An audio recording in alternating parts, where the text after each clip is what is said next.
یہاں تک قرآن مجید میں بیان کر دیا گیا، یا ایھا الذین آمنوا لا ترفعوا اصواتکم علی صوت النبی، اے ایمان والو تمہاری تو آواز بھی بلند نہیں ہونی چاہیے نبی اکرم صلی اللہ علیہ وسلم کی آواز سے، ولا تجہروا لہ بالقول کجہر بعضکم لبعض، اور دیکھو ان کا نام لیتے ہوئے ان کا ذکر کرتے ہوئے ایسے ذکر نہ کرنا جیسے ایک دوسرے کا آپس میں ذکر کرتے۔ اگر اس چیز کو سامنے نہیں رکھو گے ان تحبط اعمالکم وانتم لا تشعرون، تمہارے سارے کیے کرائے پر پانی پھر جائے گا، تمہاری ساری محنت ضائع جائے گی اور تمہیں معلوم بھی نہیں ہوگا کہ میں نے کیا کیا۔ یہ ہے ان کا احترام، ان کی حیثیت اور ان سے محبت کا تقاضا۔ اور آپ کو معلوم ہے ہر شخص بندہ مومن کا یہ زندگی کا مقصد ہے کہ اللہ سے محبت حاصل ہو اور اس کے گناہ معاف ہوں۔ تو جان لیجئے اللہ تعالیٰ نے نبی اکرم صلی اللہ علیہ وسلم کی ذات کو جو ہے قرار دے دیا ہے، اگر تمہیں محبت چاہیے، گناہ کی معافی چاہیے تو فاتبعونی، ان کی پیروی کرو، ان کے نقش قدم کو جو ہے اختیار کرو، پھر تمہیں اللہ تعالیٰ کی محبت بھی مل سکتی ہے اور گناہ بھی معاف ہو سکتے ہیں۔ یہ ہے جسے دوسرے الفاظ میں قرآن مجید میں اسوہ حسنہ قرار دیا۔ لقد کان لکم فی رسول اللہ اسوۃ حسنہ، یہ ہے جو اللہ کی ذات میں تمہارے لیے اللہ نے نمونہ دیا ہے۔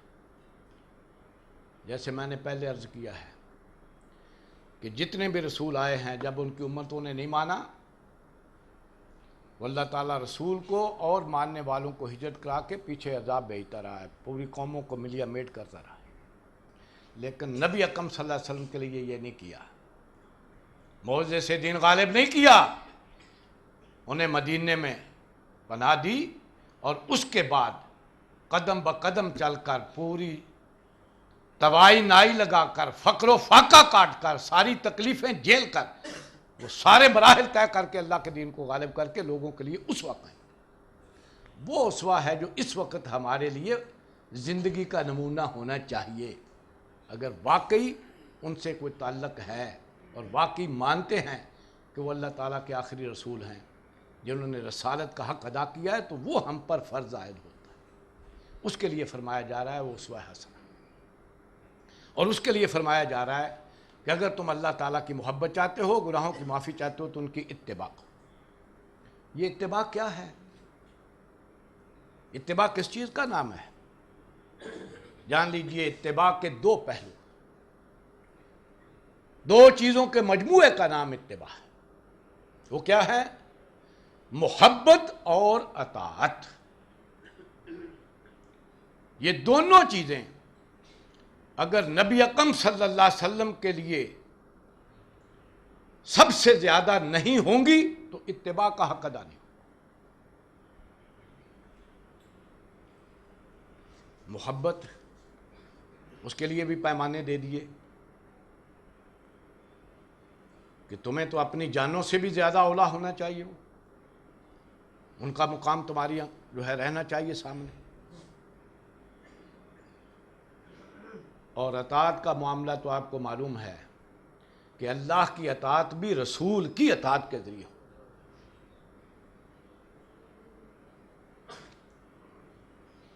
اب یہ محبت کا تقاضا کیا ہے؟ ہم تو دعویٰ تو کرتے ہیں ان کی محبت کا، اس کے کبھی کبھی گن بھی گاتے ہیں،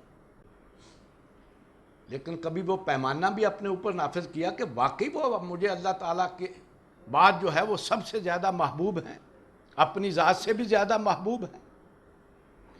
میں اس کے لیے ایک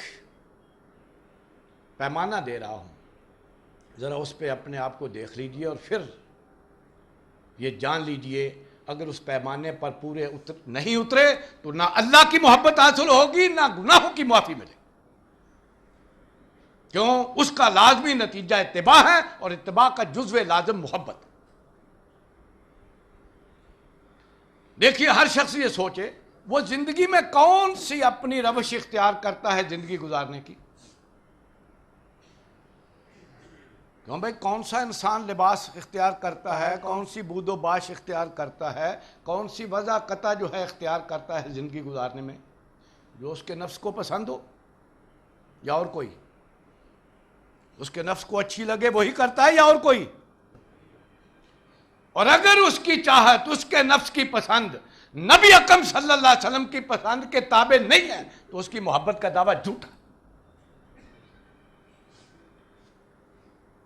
دعویٰ محبت کا ہے کہ وہ سب سے زیادہ محبوب ہیں، لیکن ان کی وضاقتہ بھی پسند نہیں، ان کی بود و باش بھی پسند نہیں، ان کا چلنا پھرنا بھی پسند نہیں، ان کا زندگی گزارنے کا طرز بھی پسند نہیں، تو پھر دعویٰ کرے گا۔ اور جان لیجئے انسان ہمیشہ وہی چیز اختیار کرتا ہے جس کے دل کو اچھی لگے۔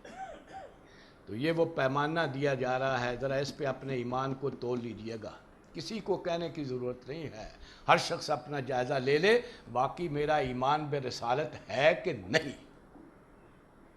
کیوں؟ نبی اکرم صلی اللہ علیہ وسلم نے بھی فرما دیا، یہ تو اللہ کا پیمانہ تھا نا، نبی اکرم صلی اللہ علیہ وسلم بھی فرما گئے، لا یؤمن احدکم حتی اکون احب الیہ من والدہ و ولدہ والناس اجمعین۔ تم میں سے کسی کا مجھ پر ایمان نہیں ہو سکتا جب تک کہ میں محبوب تر نہ ہو جاؤں اس کے والدین سے بھی، اس کی اولاد سے بھی، اور تمام انسانیت سے۔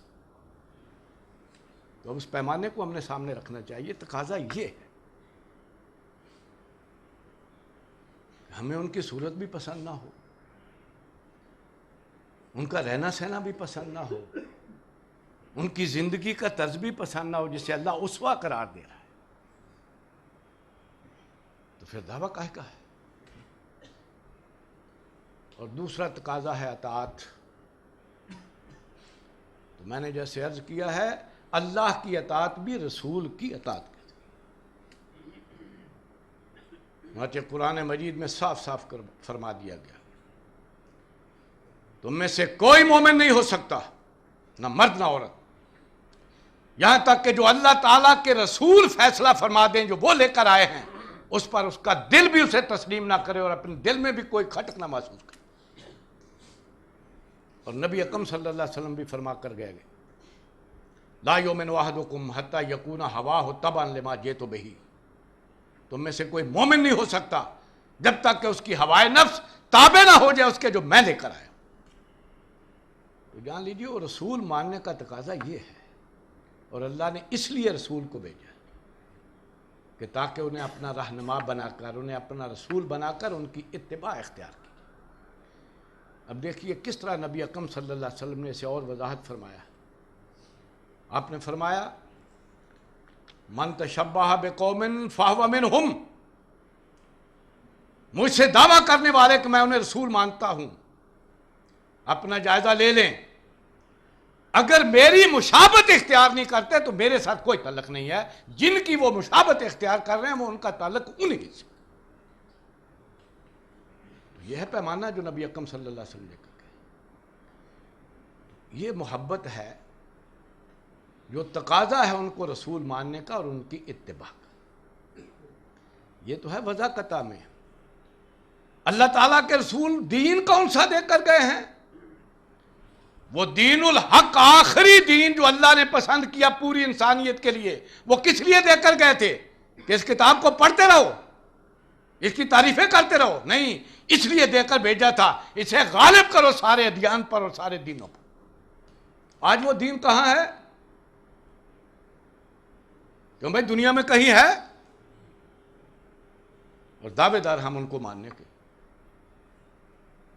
ان کو رسول ماننے کے، ان کی رسالت کو وہی مانا ہی نہیں جا رہا۔ آج برا نہ مانیے، اللہ نے تو اس دین کو بھیجا تھا کہ پہلی کتابوں والے بھی اسی دین کو اپنا دین قرار دیں اور اپنے دین کو مذہب بنا لیں اگر نہیں مانتے تو۔